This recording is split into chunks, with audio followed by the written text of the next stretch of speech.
Well, hello. I'm over here this time, and the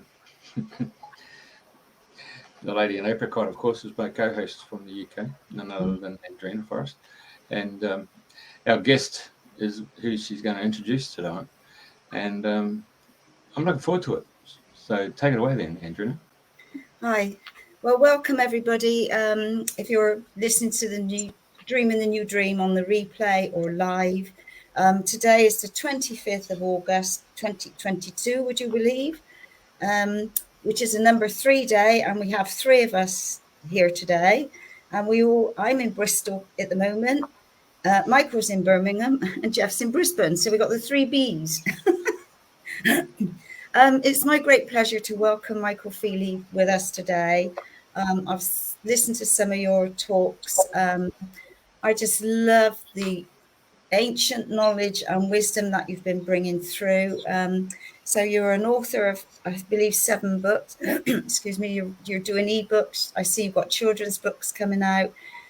You're doing ancient code break-ins and so much more. So I'm so looking forward to you sharing how it all started and how this opened up for you, and the new knowledge that you're going to be bringing through. That, you know, we've listened to a lot of gobbledygook in the past, but we're all ready for all the new stuff that is coming through. So with great pleasure, please share how it all started. Thank you, and hello to everyone. Well, it all started for me when I was a child, and I always felt different. I always felt I'm on the wrong planet. I always felt society was backwards and completely insane. I never connected to school or the education system. In fact, a lot of my school reports written by teachers that I still have describe a very, very isolated, substandard child who never got involved in group things or never asked for help, never participated in anything. And that really went into teenage years. And then when you start having to think about a career and leaving school, and you have careers advisors coming into the school to speak to you, my only dream, my only passion really was to join the police force. And that was a desire and a dream that was very, very strong. It was an inner fire, and it was something that no matter what I was always going to achieve. As soon as I became 18 and a half, which is the minimum age for your first application, I applied. However, because I've not really had any life experience, I was rejected several times until eventually I did get accepted, probably about 7 or 8 years after the first application. And I began my career in London, and I did my 18 weeks residential training attendant, which is the hardest police training college in the UK. It had a 35% failure rate.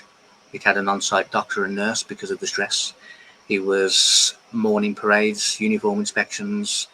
It was constant assessment. It was constant examinations that you had to pass. And it was quite an enjoyable, but it was quite a strenuous education. And then I went on to the streets of North London and policed on the response. And it taught me a lot of things about humanity. It taught me a lot about investigating. It taught me a lot about following evidence, piecing together evidence. It taught me how to give that evidence in a succinct way and just dealing with facts. This is what happened. This is what I saw. This is what I heard. Your Honour, jury, whatever. And that's what it taught me. And I was considered an expert eyewitness in any court in the UK. I then transferred back to my armed force in Birmingham and continued that career.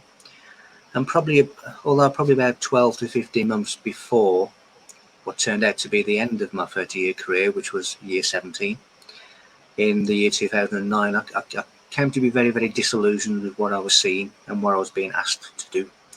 And I refused to do it. And I almost went on an individual strike in the service and refused to do many of the things that I was being instructed to do by senior officers because I felt it was immoral and it was verging on illegal. So I refused to do it, which obviously didn't make me particularly popular, but it was my own personal stance. Probably about leading up to 2009, which was my actual awakening, I began to experience a lot of paranormal, supernatural things, and literally a day or night wouldn't go by without me seeing or experiencing firsthand something unusual. And that could be being on night duty and looking up at the sky and seeing dimensional portals, wormholes opening up and seeing UFOs coming out of them, to being involved in potential landings while on night duty, to see many UFOs on night duty, to be driving through my hometown during the day and looking up the sky and seeing gigantic cigar-shaped UFOs, 3 of them in the sky. And this was happening quite regularly. So with the disillusionment, complete disillusionment with the job that I was in, plus all the unorthodox, strange, weird things that were going on in my life, those 2 things combined sort of kind of forced me out of a career I sort of no longer felt I belonged to. And it kind of gave me a push, but I had nothing to go to. I literally just submitted my resignation. I had my exit interview with the chief superintendent, and I basically said to him, my parting words were, you tell me what to do, but I'll decide whether or not I'm going to do that. Bye-bye, thank you. And I just walked out without any emotion. But little did I realise that all of this investigative experience was then going to be used to investigate the evidence that had been left for us by the ancient world, by ancient civilizations from our ancestors, in their monuments, in their monoliths, in their religious writings, in their sacred scriptures. They've left a message for us. And I've dated the Great Pyramid at nearly 74,000 years of age using Egyptian star codes. So this knowledge has been hanging around, time capsuled, to be re-emerged now. And inside the Great Pyramid, there is a specific date where this knowledge will begin to be re-emerged. And that specific date, that specific year, our time, was the year 2001. So our generation now was always earmarked for the return, the re-emergence of sacred knowledge. And my investigative, analytical mind sort of is now used to decipher what they've left us to decode. And that is sort of why I'm now here. Now, all the things that I was experiencing and all the things that I was getting to piece together, it was more sacred and more valuable than to just put it on a piece of paper somewhere that's going to get coffee stains or get lost. And I thought, oh, what is the best way to document what is coming through? It is in book form, because when you put something in a book form, it's a lot of deep information, but a book can be read at the reader's pace. It can be read in their time. It can be absorbed in their time frame. So I put it into book form because, you send a copy to the British Library. It is there forever. The information that you find and reveal is documented forever for other people to also read. So when we say research, it's really just searching again. We already know this. We've already found it. We're looking for it again. And that's really why I went from what I was doing to what I now do, which is kind of investigation, but in a different way. And that is why I'm sitting here today and not driving around in a patrol car. Wow, that's amazing. So, yeah, I'm not. You cover so many different things. So one of the things I wanted to ask you was about Egypt. Have you been to Egypt? Yes, I have. Many times, or? Well, this time, yes, and previously, yes. if you read between the lines. Yeah, I hear you. Because I see that you've got some tours coming up, and I wondered if you've got any tours booked to go to Egypt, because I'm planning to go with a friend, and I thought it'd be great to go with you on your tours. So I just wondered if you've got one coming up for Egypt. Well, there's a strong potential, yes. What happened was I was invited several times to Egypt by different groups to be co-host of a tour of the Giza Plateau. Unfortunately, it was a time where travel was restricted and I couldn't go. Now another group in America has approached me to do some kind of potential project where we could well be going to the Giza Plateau, or at least that is the plan. So yes, when I know the details of that, because it's still being organised by a few people in America, then that will be announced in all my channels and different things. So there is a strong potential of some kind of project which will be rather big on the Giza Plateau in relation to me and some people who are in America at the moment. Fabulous. So where we are now, with all what we've been through and all the carry-ons on and so forth, how do you see us moving forward with the knowledge that you've been gifted for us to sort of move forward into working in the higher dimensions now, letting go of all the old stuff, what we've known, to move forward? Well, all of the encoded knowledge that the ancients have left us talk about human potential and talk about how to reactivate human potential.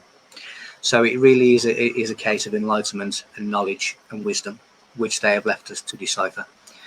So what I have found is when I first started looking into these ancient civilizations, and I looked at the Egyptians, the Babylonians, the Mesopotamians, the Sumerians, I looked at all of these in mind with them being individual, separate civilizations, and I soon found out that that was not the case. What I found out is that regardless of where they are in the world, they are speaking of the same wisdom and the same knowledge, but they have different expressions and different ways of telling us about this information. And I did the same when I looked into all of the religions of the world, and there are 4,200 registered, recorded religions on the world. So wow. When you actually look at all of them, they are separated by mistruth. They are separated because they're arguing over a mistruth and a lie. If they were to look at the true essence of what their religion is saying, then that would unify all of those religions instantly. Because what they're really saying is whether it's Christ or Muhammad or Vishnu or Krishna, it is all the same metaphorical meaning. And that meaning is human potential. I could show somebody 1,000 mystical books. I could take them to every single ancient site in the world. But I could reduce all of their knowledge down to one singular word, which is self. Because that is what they are all talking about, the human self, and how that human self is really a fragment of the creative force. And if you take the shape of the pyramid, for example, when you have the dormant state, the 0 point of the universe, and you see that as a dot, a monad, if you move that dot in any direction, it becomes a line. So now we have 0 dimension and the first dimension. But a line could potentially be infinite. But in a reality like ours, where we have an illusionary beginning and end, you have to curtail and confine that line. Otherwise, it just goes on forever. So you confine that by a triangle. So if you get 3 dots, that line is confined within the triangle. So the triangle shape is really divinity in the 3rd dimension. Now, when you get that triangle into a 3-dimensional shape, it becomes the pyramid. So when you start looking at matter and the way the pyramids were built, which is cubic, matter, the fabric of matter is the cube. Now, if you take the 4 top corners off a cube, within that cube, it reveals the tetrahedron, which is the pyramid. So what the pyramid is representing is the divinity within matter, your God within you. And those who find and reconnect to that God state are represented by the pyramid, because it really is the God, the divine awareness within matter, within the body included. So they were all talking about the self, which contains the word El, which is electricity, which is the 3rd dimensional energy of the creator. So we are God's fragmented. And that is what they're all telling us. And their encoded monuments are a silent witness and a legacy to the knowledge and the wisdom that once ruled on the earth. And the builders of the pyramid are represented by the lion, and in this case, the Sphinx, which hides the book of Revelation of the Bible. So the original Bible is the Giza Plateau. Everything that you find in the Bible is on the Giza Plateau. The name Christ is encrypted within the Great Pyramid. As I say, the book of Revelation is encrypted within the Sphinx. It is all there for us to decipher and see, but they are all talking about the same thing, which is how to get from where we are to where we should be. And that is all locked within us. It is all locked within us, and we are our own key. If you imagine, in the beginning was the word. Word is a sound wave. So in the beginning, sound created, and everything that we see, whether that's a number, whether that's a letter, whether that's a sentence, whether that's a body shape, whether that's something in nature, it is a sound converged into that shape. It's almost a cymatics, which is really what a snowflake is, which is really what a crop circle is. It is a sound that is frozen into a picturesque shape. So in the beginning was the word. Now, when you look at dimensions and you look at timelines and you look at all of these different things, they are units of sound. So we are sound. Now, these ancient monuments are built by stone. The word stone is very biblical because it means father and son in Hebrew. So when you extract the word son and you analyze it further, it becomes sonic, it becomes sound, it becomes resonance. So what they're saying is that these monuments are built by stone, but that they were built by sound. And they are all amplifications of universal sound. And we are just, humanity is simply out of tune. In this large, great octave, we are out of tune. And the planet is a tune, the planet is a sound. Some people have incarnated here to hold that tune. Some people are incarnated here to change that tune. But in essence, we become out of tune and we become so far down the wrong side of the octave scale that these higher signals can't reach us, or they're very, very diluted when they do. And that really is the predicament humanity is in. But when we look at these beautiful buildings, these spiritually designed buildings, which are amplifications of sound, whether that's a church, which represents, regions of the brain, which is the cathedral of the mind. Cathedral means seat, which is the seat of consciousness. All of this sound is really to reactivate us into the higher octaves of the universe. And when you look at the geometry that I said earlier about the dot becoming the line, when you divide that line, you get the mean, which is the secret of nature. So from the very, very beginning of creation, we have the secrets of nature, which is 5, which is the golden ratio. And that is all hidden as well in all the monuments. That then leads you to pi, that leads you to then many, many geometric shapes like the pentagram, which is the symbol of the mysteries. And all of these things are encrypted for us to realize our self-realization through the advanced knowledge of the ancient world. And they don't want that. I mean, we have never, well, most of us haven't been taught to tune in and tap into ourselves, have we? And I think that's the greatest gift that people need to realize. We've got all the keys within us, and is sitting quiet and allowing all things to unfold. So, to be aware of what's coming, what's happening, so that you're all in alignment, in tune. And, it's all about tuning yourself to reach that frequency within. It is, if you imagine that the true temple, because in the Bible God says, I am not in the temple built by the hands of man. So in that way, why we worship in church? Because God's not there. God is in the temple, which is here, the body. It is the temple built by the hands of the Creator. Now the temple is Golgotha, the place of skulls, where we crucify the physical to become divine. And the key to that temple, or the Masonic Lodge, is the tongue, because that is where we receive, the vocal folds, that is where we receive the tonal rills, which is voice activation. And when we speak, it is mathematical, it is words, it is sound. It is the words of the Creator that we express and speak, so that everybody else can understand what we're thinking. So if we choose to bring through the divine knowledge, or we can choose to misuse the voice, and we can destroy somebody with the tongue by the way in which we speak to them, by the way in which we treat them. And when we start misusing words and our voice, we misuse the 5th chakra, which contains the Adam's apple. It is the fall of man. So we have all of we are the real temple, and every aspect of our body is a vibration, and every aspect of that body has a certain vibration that it needs. And if any part of that body slows down its vibration, that then manifests into physical illness, which originally starts as a vibrational spiritual problem. So we are all octaves, we are all sound. We are all the sons of God because we are all the sound of God. In the beginning was the Word.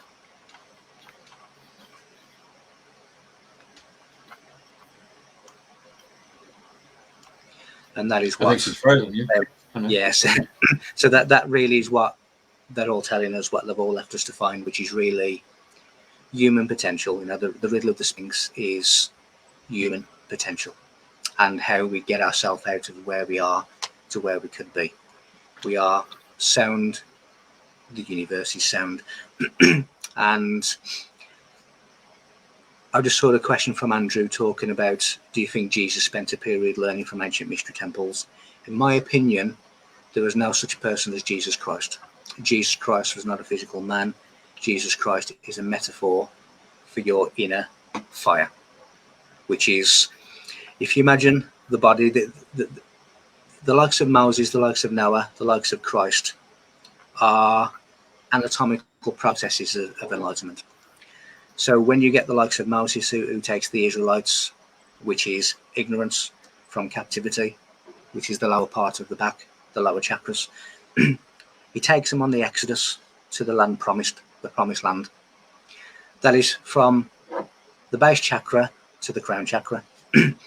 Now, that is called the path of least resistance in mysticism, which is also expressed as the open sea.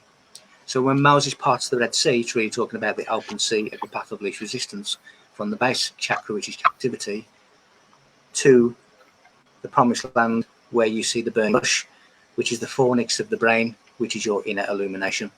That is the story of Moses. And even Israeli archaeologists have said in 70 years of excavations, we've not found one single piece of evidence that the Exodus physically took place. That's because it didn't. When you look at Noah, Noah refers to the 7 chakras, the rainbow. When you look at Christ, the divine child comes from heaven and is born in a stable. A stable is a place of animals, which represents the animalistic nature of man, the animalistic nature of humanity, which we must overcome. That is why you see the centaur, etc., because half man, half beast, you've overcome your animal instinct in that symbol.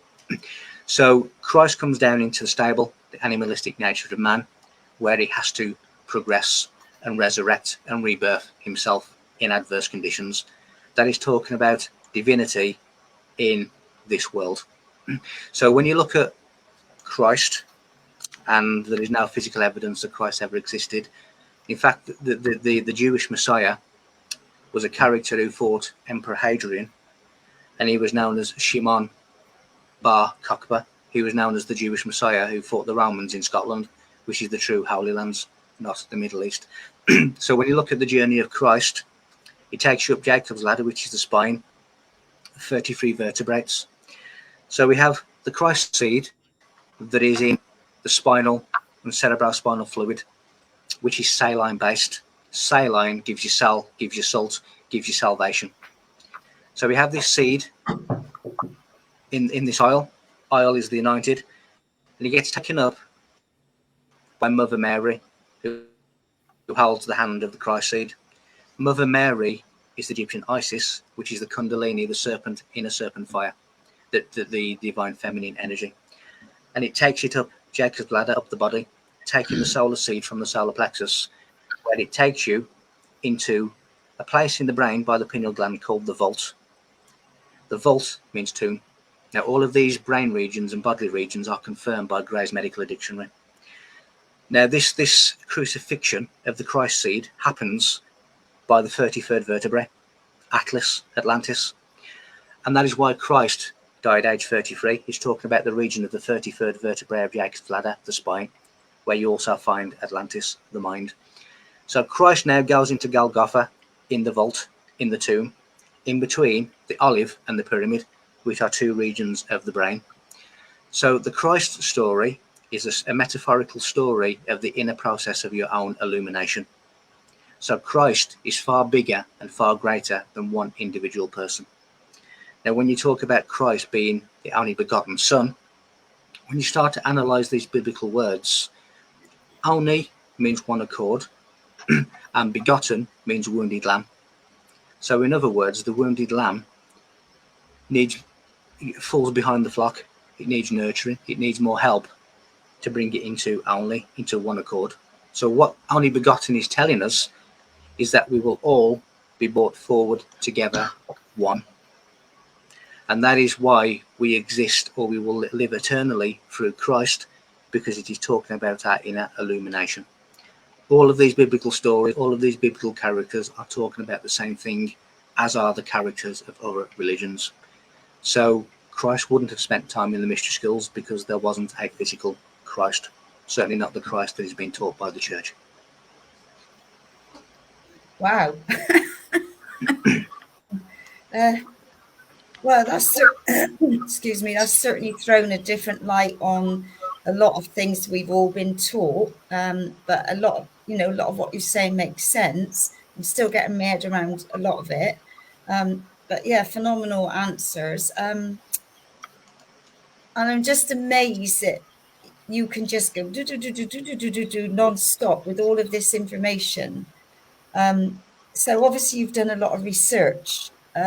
So are you channeling a lot of this when you're talking as well? As this come in, or is it through all your research? It's a mixture. A lot of things that I get come in the form of an idea, or I will get a question and an answer in the same instant. Because when you have a question, the question has a vibration, and the answer to that question has the same vibration. So the two get married in the same instant. I get a lot of downloads. I get a lot of quantum equations planted into my head. I get a lot of genetic equations planted in my head. I'm privileged to see advanced technology because I am shown it comes to my house to show. I do a lot of looking into things as well, and looking into many ancient scriptures and reading between the lines, because that is what you have to do in order to understand what they're telling us. You know, when you look at, I mean, just a simple example really is when you have the 5 books of Moses, which make up the Hebrew Torah, you have Genesis to Deuteronomy. And if I was to give a Bible to anybody now, I pretty much guarantee that they would pick up the Bible and read it as a book from Genesis to Deuteronomy. However, when you look at the likes of Egyptians, when you look at the Hebrew mystics, they read and they write from right to left, because that is bringing them towards their heart center, their spiritual center. Whereas we're taught to write from left to right, which is taken us away from our spiritual center. So therefore, you should be reading from Deuteronomy to Genesis, from right to left. And then you get a completely different translation to if you read it from left to right. And that is one just simple example of how we're getting it wrong, and how the people who we are entrusting with truth and knowledge don't understand truth and knowledge themselves. So how can they pass it on to the rest of us? Because what has happened is this knowledge has been encrypted for different reasons. One, you know, when you look at the tarot cards, another example, the tarot cards were devised by the Knights Templars to secretly communicate amongst themselves out of the knowledge base of the Church of Rome. Now, when you look at the modern day playing cards, they came from the tarot cards, which also gives you Torah and things like that. But when you look at the Fool of the tarot cards, when you look at the Joker of the playing cards, that is talking about the new initiate who is just about to start out on his journey. So the tarot cards tell you more about the past than they do the future, because it is a secret communication between the Knights Templars away from the site of the Church of Rome. These things were hidden to protect the knowledge. When you look at all of these famous ancient paintings, like by Leonardo da Vinci, etc., they were encrypted in a geometric form within such paintings, because he knew full well that in the future people would begin to understand what he was talking about many hundreds of years ago. So they almost put it in a time capsule, like the pyramids, like Stonehenge, like the heads of Easter Island, for a far off future when humanity is in a better place to understand what they are saying. Because until you're ready, you will not understand. And that is, and our whole system of truth, our whole system of history is false, because we are looking in the wrong place. archaeologists will not find the answers in the ground, because the answers are not in the ground. And we are looking in the wrong place. Our science is based upon Einstein's E=mc² theory. But that was only 50% of the equation. Because what Einstein did, mass has two states of existence, which is static and which is dynamic. E=mc² only takes into account the dynamic equation of mass, not the static equation of mass. So the whole of our modern day science is based on 50% of the picture. So it is not fully correct. Had he have taken static mass into the equation would have been E=m, which is energy equals mass. That then goes into rotating vectors, which is what creates sine waves, which is what creates sound, which is what creates the universe that we live in. So even our science is not right. So all of these things has led us astray. We have the wrong captains steering the ship. And it is now time for this information to come back and be truly analysed. And then we will move forward as the only begotten, as one accord. Brilliant. Yeah, so some of them need thrown overboard. Anyway, for leading us astray. But yeah, and we're all, more and more is being revealed in different ways, in so many different ways. Like there's more and more UFOs being shown and revealing. My sister and I were in Glastonbury probably about a month ago, and we'd been at a healing weekend all weekend, and we just couldn't sleep. So we came out, it's about 1:30, and we were looking. Well, my sister shouted out, "Quick, come and see!" And there was a cigar-shaped UFO going across. I've never seen one, and it was lit so bright. It was just amazing. And I go, "Hello, we're here." But I just surprised that more people. I know it's sort of 1:30 too, that more people didn't see, because it was like, oh my God, it was so close. And yet when my sister quickly tried to record it on the phone, all we've got is like this object going from here to here to here, totally different to what we saw with our human eye. And so for me, that it's like, oh my God, that was absolutely amazing to see something so close. I've often seen different things in the sky, but this was the best yet. And there's more to come, apparently. No, there is. What we've seen so far is nothing compared to what we're going to see. But most people don't even look at the sky. All they're doing, whether at the dinner table with partners, whether they're in the street with friends, all they're doing is looking at their phones. So first of all, you need to look into the sky to start seeing things. And when you do, when the frequency is compatible, because dimensions, timelines, everything else are a frequency, are a vibration. Consciousness is a vibratory awareness. It relates to vibration, to frequency, to sound. And when the two compatibles meet, then you are in that timeline, you are in that frequency, you are in that reality. And that is when you start to see things. There are so many realities all around us at any given time. But because they're at a different frequency than our spectrum, we don't ordinarily see them. But when we do, there's a world of wonder out there. There's multiple realities of wonders that we are yet to experience, and it is coming. Yeah, it's exciting times. It's extremely exciting time, because the knowledge and everything else, and what is happening now in the world is by divine timing. And when you look back at things, you see that there's really nothing to be concerned about. It's difficult times, tough times. That is all by manipulation. That is all by design. But you see, as a humanity, we are fragments of creation. We are fragments of the creator itself. And that creator created resistance in the form of mass material in order to expand spirit. And that is what we are doing. We are making the unconscious conscious. We are making the hidden manifest. We are making the unknown known. And that is spiritualizing matter. And that is really part of what is happening. And there is so much more to come. There is so much more that is destined to come. When you look back at this time, don't worry, because as I say, there will either be earth to stand on, or you'll be given wings to fly. So don't worry, Totally, it's all fine. totally. No, yeah, it's totally being in the moment and fine tuning yourself in, you know, whatever ways possible. Like for me, it's sound, it's voice, using your voice, toning yourself, and yeah, and different devices. But and there's so many children, different friends that have got their children are seeing, they're telling them things.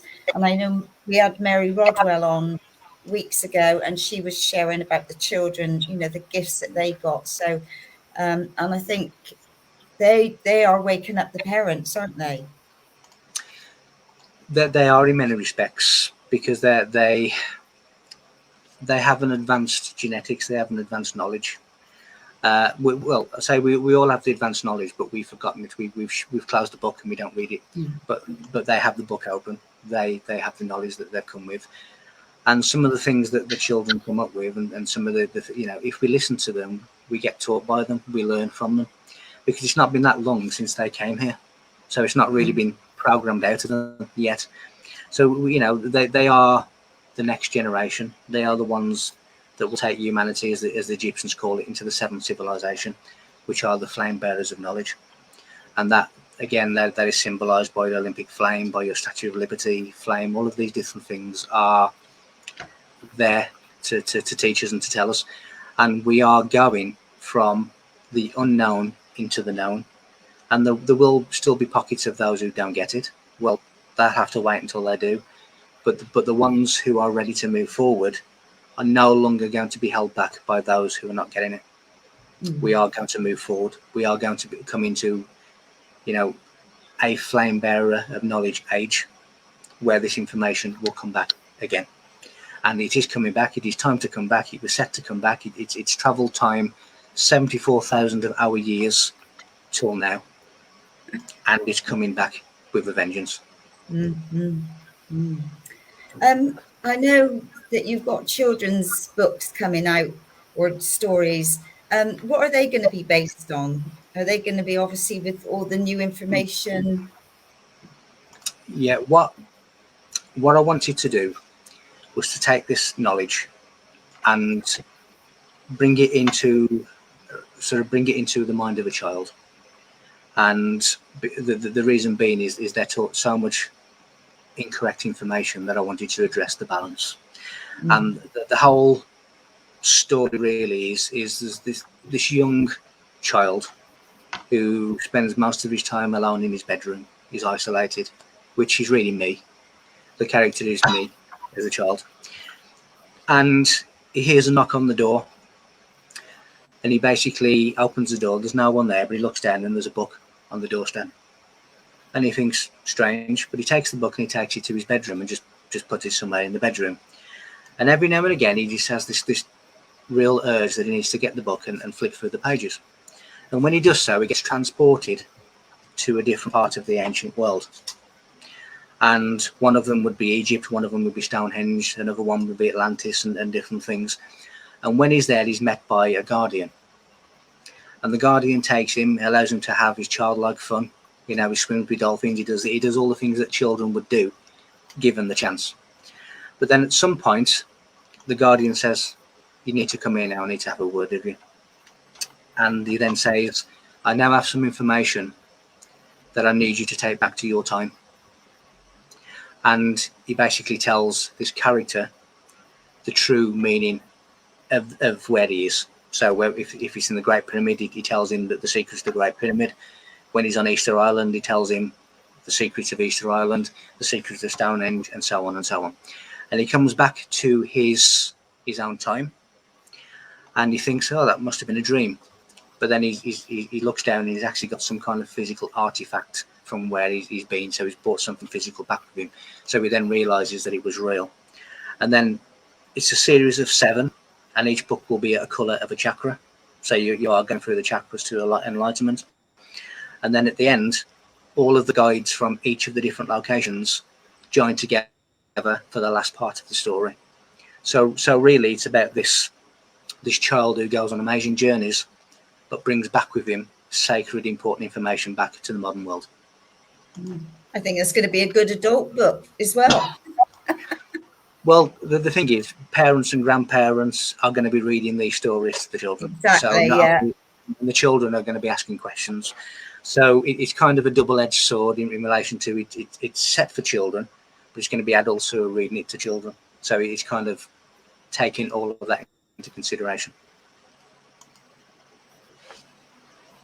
And that's really the complete, the complete ethos of the story to help children, to bring that information down to the mind of child. I totally understand what you're saying, and I think we'll enjoy reading it as well. So when's the first children's book going to be published then? Well, they've all been written. I'm just Right. now just waiting for them to be illustrated, because the child, when he comes back, he also draws what he's seen and the characters, the guardians. So I'm getting those illustrated, and once it's illustrated, it's pretty much done. So I don't have a definitive date yet, but in terms of the writing of the stories, they have been written. Fabulous, yeah. Wow. So I know you offer one-on-ones and workshops, and so is this all mostly across on Zoom, your workshops or your one-on-ones? It's usually the one-on-ones would normally be on the likes of Skype, because it seems to be a simple system that most people can negotiate. So I do it on Skype, and the reason for that, I was having so many emails asking for help, saying, what's my purpose? What am I doing here? I've got all of these limitations that I brought from childhood. How can I get rid of them to move on this journey?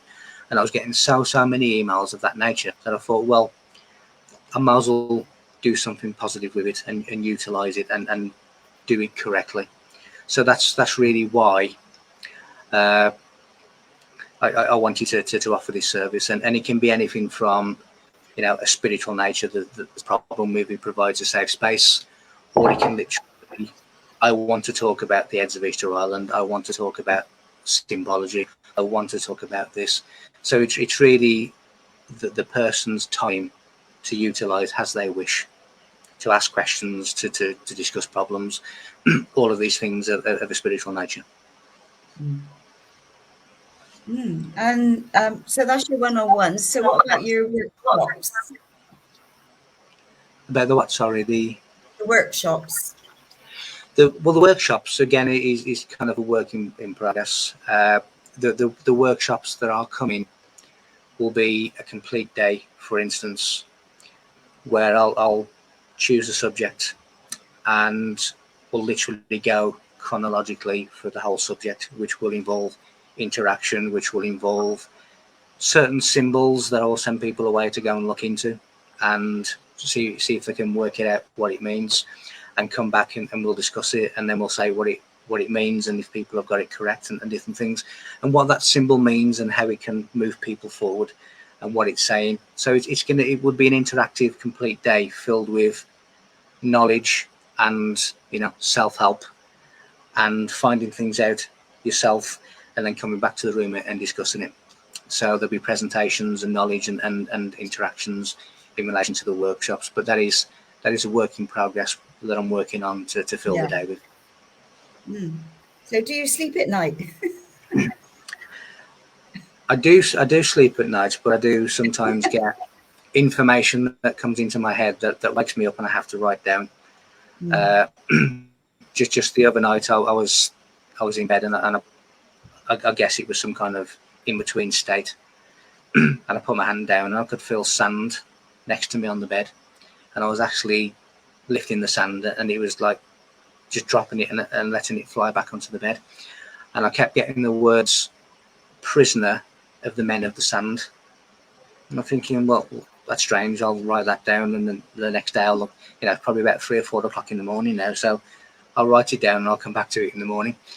and basically it relates to building a firm foundation, because if your foundation is built upon sand, you are swept away. And again, it's a very biblical thing in terms of the followers of this knowledge have a firm foundation, not a foundation of sand. And if you have a foundation of sand, you are the prisoners of the men of sand, because you are without foundation. The truth is not the truth. All of this from just putting my hand down and physically feeling sand and letting it sprinkle over the bed. And this was in some kind of in-between state interaction. Sometimes I will get just a mathematical symbol and a number, like the square root of 937. And then the next day, it took me half a day to work out what it was, but it goes back to the mystery schools of Egypt. So a lot of the things that I'm getting in are mathematical equations, physical quantum equations. They do sometimes keep me awake, but there it is, you know, I write it down. It's like Paul McCartney and John Lennon used to wake up in the middle of the night and have lyrics, and they used to write them down. And then the next day they could continue. The same kind of thing happens, but in a sort of a spiritual sense. Mm-hmm. I know last night I had 3 different dreams or different things that was going on, and I got up in the middle of the night. I thought, gosh, I need to write these down, because, you know, well, for me, I'll think, oh, I'll remember that, but will I remember it in the morning? It's completely gone. So I've gotten up, written them down, and I thought I need to sit and process later to see what they're about. I haven't got the message yet, but yeah. Well, I mean, so sometimes I forget as well. Sometimes I wake up and you just can't quite retrieve the information. It's just beyond you. But a lot of the time, I don't usually remember dreams, but if I do, there's a significant message in that dream, and I do write it down and I do work it out, and it is always relevant to something that I'm doing. Mm-hmm. And I know, like, I write mine down, and there's a lot of powerful messages, but I know sometimes you've woken up, you've come out of the dream, but it's like you're there, but you can't remember it, but it's been full on, if you know what I mean. I think, I have no idea what it was about, but I know I'm sort of still like full on in whatever was going on, if that's the only way I can explain it. No, I no, exactly. I mean, you know, we all go through the same kind of things in terms of what we see, what we can remember, and what we can write down. I'm sure, you know, the things that I do remember and the things that I do write down is a small percentage of what I get.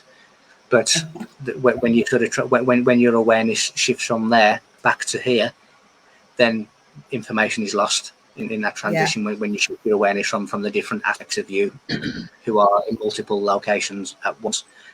And I know that for a fact because I've experienced observing something and then becoming the object, looking at me, observing it. And that is called spiritual concentration, which the Egyptians used to do in ancient initiations. Mm-hmm. So I do know that we are multiple locational. I do know that we're in many places simultaneously, but our awareness is only in one place. Exactly. And I think it would be too much if we knew what we were doing or where we were, and then you come back to here. We wouldn't be able to cope. No, we wouldn't. And it's saying, you know, when we come here, we have this veil of amnesia because a lot of our memories are not in the mind. So when we have a new physical mind and we come into a new body and we come into a new existence, that those memories, those ancient life memories, those things that we've done, memories, are sometimes outside of our mind. And they are accessible to other things as well, because it's almost a database of information, which becomes the Universal Library or the Akashic Records, or as the Egyptians called it, the Hall of Records. And that is the same with, you know, our cellular memories. The cells that I have now are not the cells that I had when I was a child that made some of the childhood memories. So therefore, memories cannot be cellular because I have a different set of cells. So it must be some kind of database outside of you. Nothing is ever really outside of you because you are everything and everything is you. When we breathe in and out, we are connecting the inner kingdom to the outer kingdom, which is enshrouded by the divine awareness, which is the heavenly kingdom. And when you see the ancient keyhole symbols, that is a two-dimensional representation of the knowledge of the three kingdoms, the inner, the outer, the heavenly kingdom. So when we breathe in and out, we are connecting the inner kingdom to the outer kingdom. When we breathe in, we are connecting the outer kingdom to the inner kingdom. That is the breath of life. That is the Holy Spirit, because spirit means breath. And when you look at the biblical God in Hebrew, which is YHWH, or when we add vowels to it, it becomes Yahweh or Jehovah. YHWH means to inhale and to exhale. So the God of the Bible is really talking about the Holy Spirit, the breath of life, not God. And when you look at the likes of the Sphinx of Egypt that has no nose, and the Bible tells us that the Holy Spirit hovers over the face of the water. The face of the water is the face of the Sphinx. It can't inhale the breath of life because it has no nose, and the breath of life is in the nostrils. So what the Sphinx is telling us, we now knows, is that we are spiritually dead and that we have separated from God. And when we reconnect to the Holy Spirit, to the breath of life, and we reconnect to God, we will reach our potential again. Powerful. And I think, again, you're not really, taught meditation and breath techniques, especially for schools and the young ones, to get them into this frame of mind. Obviously, if we're more aware and more in tune, this is what people don't want. They don't want us connecting and getting our own information, do they? I forgot I was going to go somewhere, but my thoughts go on a minute. How about I So, step in, Michael? pardon? How about I step in? No, just one more minute. The breath. Now, that is the key to everything, isn't it? And, with whatever you've got going on around you, the key is to come back to center and just focus on your breath. It is. Breath, again, is important because it leads us to bread, the bread of life as well. The bread of life, because of her yeast, her belly will rise. So the bread of life is pregnancy, it is newborn. But it also relates to breath, because when bread is being baked and it takes the yeast, which is its oxygen, it mimics the respiratory system of the body. So bread and breath are synonymous. But when you look at different words, like spirit is breath, spire is breath, aspire is breath, expire is to stop breathing, and the best one is conspire, conspiracy theorist. Conspire means to breathe, it means to breathe together. So if you are a conspiracy theorist, you are breathing as one, in harmony with everyone else. So conspiracy theorist is actually a positive thing, not the negative connotation that the ignorant scream at us. Definitely. Okay, Jeffrey, over to you. Permission to speak. Hey, when you're talking about your children's book and the journey of a book placed there, and off you went, transported to these locations, and then come back.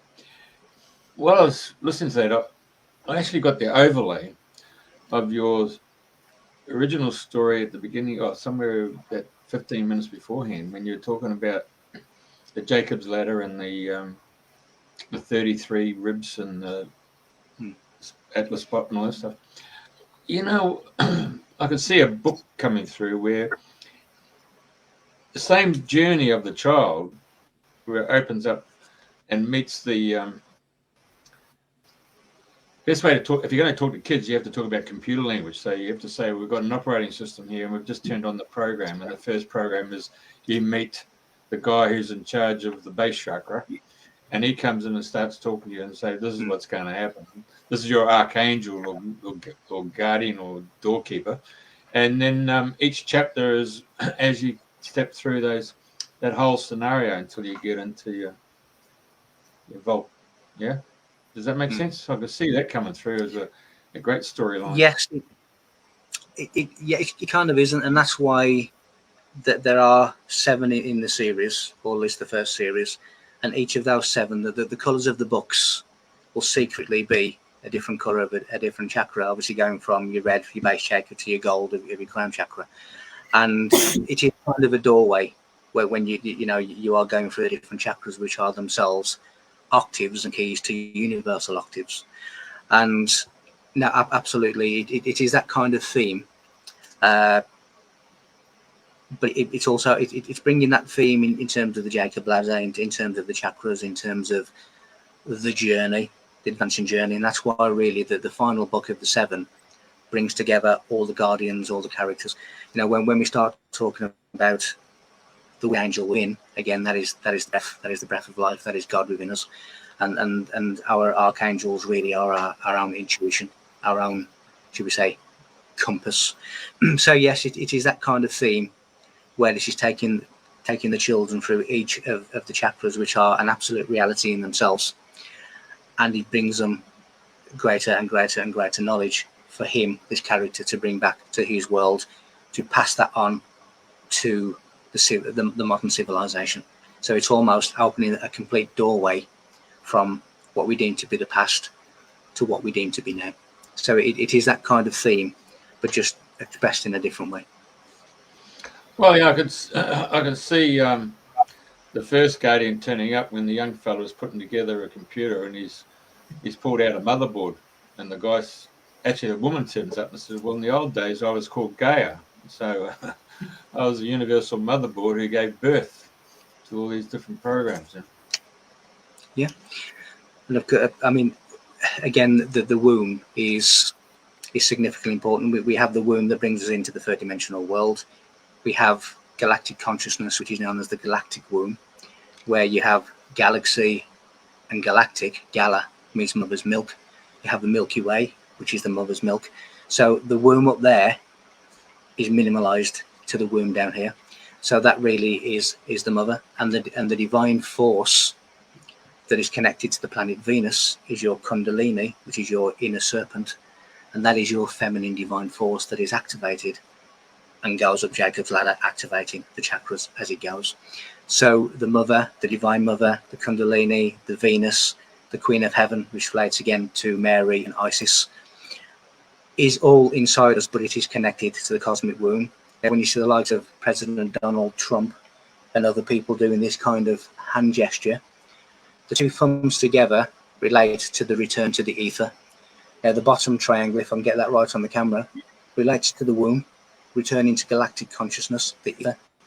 Now, in the Bible, biblical David, relates to the hand, because in Hebrew, David relates to the number 14, which is the 14 joints of the hand. But we have two hands. If you put the two hands together, the two little fingers are earth, and the two thumbs, as stated, are the ether. So that is the journey from earth to ether. And some people may be able to recognize that that is actually the tree of life of the Kabbalah, from earth to ether. Yeah. And that is the transition from here to there, from terrestrial back to celestial. And this journey is done through the octaves of the chakras, through the rebirth and resurrection of ourself. And this story also goes into that, but in child language. So in the tarot, you've got the Fool. So the journey is the Fool who makes that, who has, we talked about it earlier on about your daughter who's, 8 going on 18, where they have all this preliminary knowledge and then they jump off. And if they jump off, then they land on their feet, or they take the long road down to the bottom. But that Fool is the journey of, okay, I've got all the answers, now I've got to start the journey. And then you go into that period of illusion until such time as you step through all those different 20-odd arcane cards to get to the final spot. You do. It's a really interesting journey, Yeah. It is. Genie is genius, and the lamp is the illumination of the mind. But when you have the Fool of the Tarot, Torah, or you have the Joker of the modern day playing cards, it represents the new initiate just starting out on his journey. Now, they are also symbolized as a newborn child, because a newborn child is fed milk until it is old enough and strong enough to take on solids. The solids are considered knowledge in mystical terms. So the new initiate is a newborn child fed on milk until they are ready for solids, until they are ready for the true knowledge. And that is really, again, the birth, the yeast, the bread of life, because we are rebirthing. And when we are submerged into the holy waters of baptism, we are submerging the inner kingdom, and we re-emerge rebirthed. It is symbolic of a new life. When we're inside a church, we are the fetuses, we are the new initiate. And when we leave the archway, the pointed archway of a church, which represents the yoni, we are leaving and we are entering the world, the three-dimensional world, as a new initiate, as a fool, as a joker, until we are ready for the solids, which is the true knowledge. So in ancient times, used to talk about ambrosia, which was the nectar and honey of the gods, Yes. and being fed on that. So Yeah. bring about enlightenment. So I take it your the story that you're giving us today. Have you enacted that to turn up in the vault? Everything that I've spoken about today forms part of the book, because I say on one of them, this child goes to the Great Pyramid.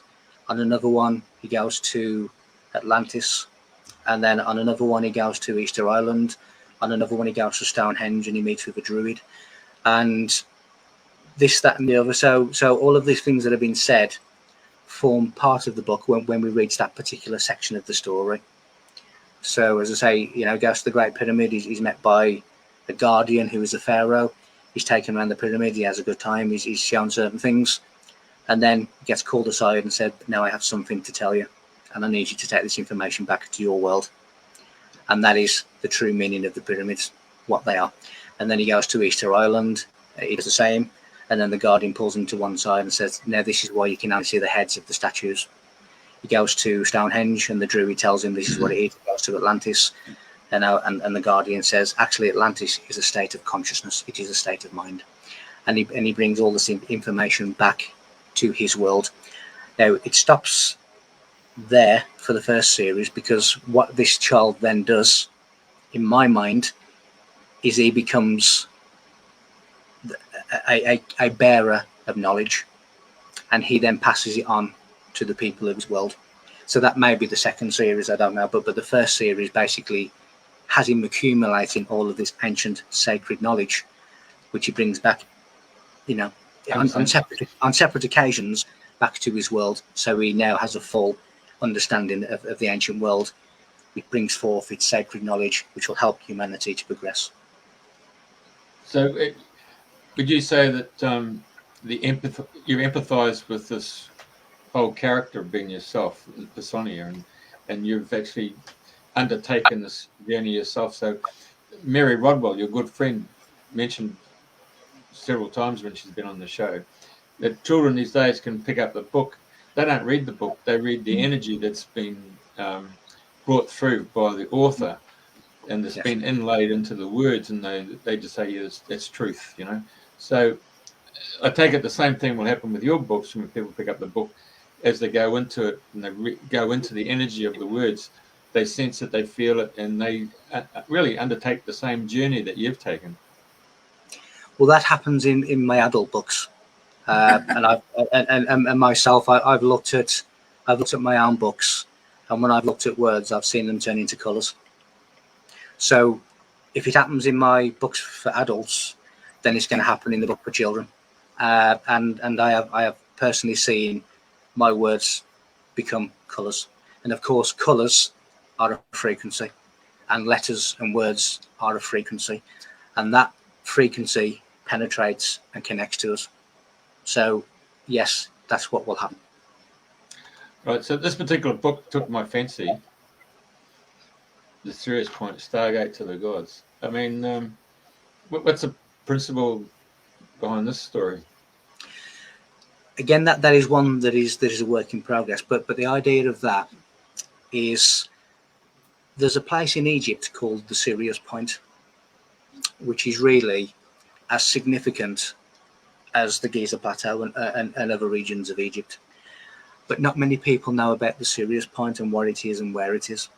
And the ethos of this book is telling you where it is in relation to the Giza Plateau, because it's marked out in alignment with Sirius.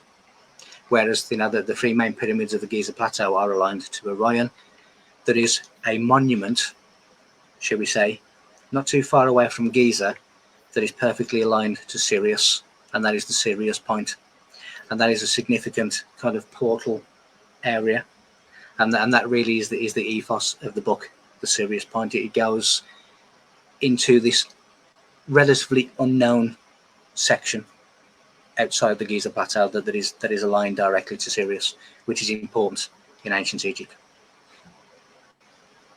Right. I've been to Abyssinia Pyramid Complex. not supposed to go there, but we did. Hey, move on to the next subject.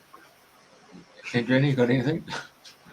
No, I mean, it's fascinating. I can tell, what you're saying about the chakras, Jacob's ladder, colors, frequency, and vibration. This is what we are. And it's, we are retuning in many different ways. But no, it's been absolutely fascinating. I love what you're sharing and, what you're bringing through to help humanity now more than ever. Anyway, I've got to read this. Yeah. Vera's written a novel here. Okay, a lot of music and translated so that got Bell had experience. Yeah, yes, I have, Vera. You see, what has happened is by the time we get to the story of Christ, it's already been used 33 times in the past.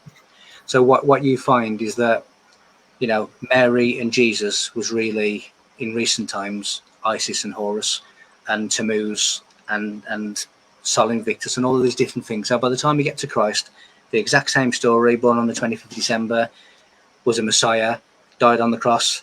All of this story has been used 33 times before you even get to Christ in history. So, yes, I have heard of it, and it is really a regurgitation of the same story. And when you talk about evidence, the evidence is in written form. When I was in the police force, and I went to court, and I was before a judge, I was before barristers. In any court, one of the first questions that I was ever asked every time in the witness box was, officer, when did you write your evidential notes? Now, if I was to say within 20 minutes, within 30 minutes of the event, so it was still fresh in my mind, they would allow me to use that evidence because it was recent evidence. I documented it straight after the event, so it was fresh. It was there, it was accurate. Now, if I'd have turned around and said to them, Your Honour, I made my evidential notes 400 years after the event. Can you imagine what would have happened?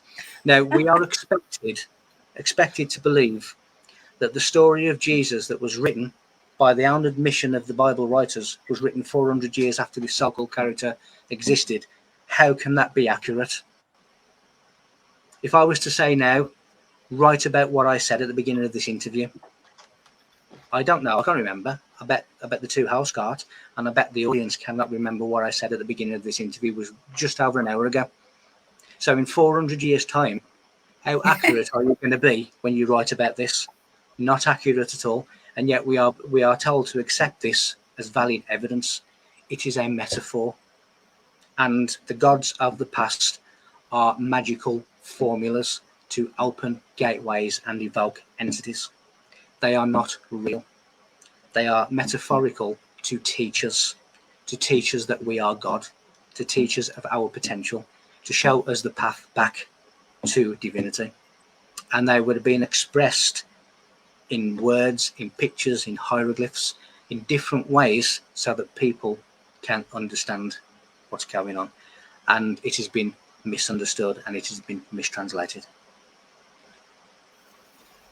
Well, there you go. Maybe that guy 400 years ago was put in a position where he had to say, I do, yes, there. You see, the most read, I mean, the Bible, which again, I don't criticize the Bible. It is a work of genius. When you actually read it at its true levels, it is an absolute work of genius. But at the levels that it is taught, it is a story. But it is a story that had to be edited and accepted and given permission by the Church of Rome. So what you are reading now as valid historical fact is a Roman doctrination of fact. It is not real. We believe that the Holy Lands of Jerusalem are in the Middle East. They're not. They're in Scotland. When you look at Palestine, Palestine means between two walls, which is the Andrena and the Hadrian's Wall, where the Jewish Messiah fought Hadrian because Hadrian wanted to sort the Jewish problem. This happened in the United Kingdom, in Scotland. The major ley lines of the world, which are the dragon lines, which are the arterial routes of planetary initiation, the hub of that is Roslin Chapel. The guardians of the chalice points and the ley lines are the Knights Templars. That is the true Holy Grail. It is the sonic blueprint of creation that is evoked into the chalice points of the ley lines of Earth. Now, when you have the dome-shaped buildings of the modern world, when you have the Stonehenges and the pyramids of the ancient world, they are spiritually designed buildings upon the intersections of ley line energy, the dragon lines. That is where we get George and the dragon. George means cleanser of land, and the dragon are the arterial magnetic energy lines. So that is your holy grail, and they congregated in Edinburgh, which means the town or the city of Eden. That is where the true Holy Land is. The Romans have changed our history. When we went from the Julian calendar to the Gregorian calendar under Pope Gregory, we lost 1,000 years of history. And that has been filled by fictitious characters. Our history is not correct. And when we become mature enough to realize that we've been duped, then we can move on. Fascinating. Yeah, well, I haven't anything to ask. Yeah, it's just fascinating. This mind stuff. My gosh, there's a lot to take in between the lines as when you're talking. Okay, so metaphorically, so to summarize, metaphorically, you're saying that the journey is one that's done. Is that done as a meditation state, where you go within yourself and you unlock each one of these parables? There's different ways in which people do the same journey, and some people choose meditation, some people choose breath techniques, some people choose to go and isolate from society and sit on a mountain in Tibet, and some people do it through advanced knowledge, which holds a higher frequency.